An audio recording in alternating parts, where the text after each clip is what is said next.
Como membro da fracção de MEP, nós queremos expressar nos desaponto e condenar o hecho que no momento não aqui, não tem um, nem dois, mas três ministros do gabinete AVE Futuro na Holanda, com o consejero, com os secretários de ministeriado, com o perchef, viagem que custa o povo aqui mais de 100.000 florins.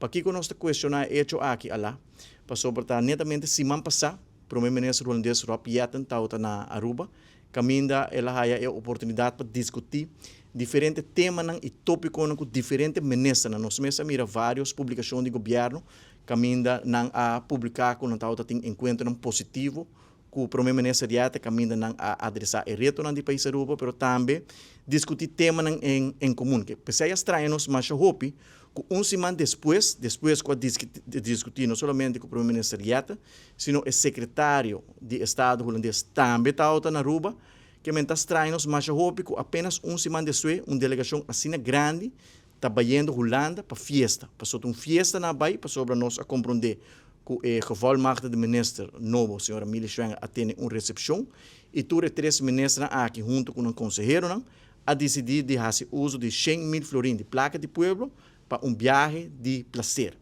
Mientras, o preço de gasolina está mais alto que nunca. O preço de diesel está mais alto que nunca. Slá de preço tu caminha. O povo tem caminho mais para esconder para slá de preço. É bastante mínimo para uma família de 4, mama e tata, com 2 filhos, a beira 5.521 florins. Mientras tudo isso aqui está passando na Aruba, governo que está governando o país aqui com prioridade na Aruba, está bom para gastar. Na minha visa, mal gastar mais de 100.000 florins para viagem que não está necessário, não está urgente, não está tem nenhum propósito, o parlamento não ordem informar e nenhum dia nós recebemos uma agenda que exatamente não está fora de a festa, goza e luha com placa de pueblo, que nós por concluir que aqui é um governo que não somente está manipular e ganha pueblo, mas governo que está governar o país aqui com prioridade na robês. Você não importa assim, o povo está sofrendo, o povo está sufocando por de aumento de custo de vida. Preços subindo todo dia.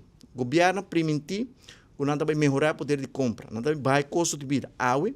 Net contrário está passando e em vez que o povo sentir que é uma preocupação do governo, que o governo tem ouído para a situação que a família não está vivendo no momento aqui, não está luha, vai haver essas e o povo está paga para não festa e joga com placa de povo.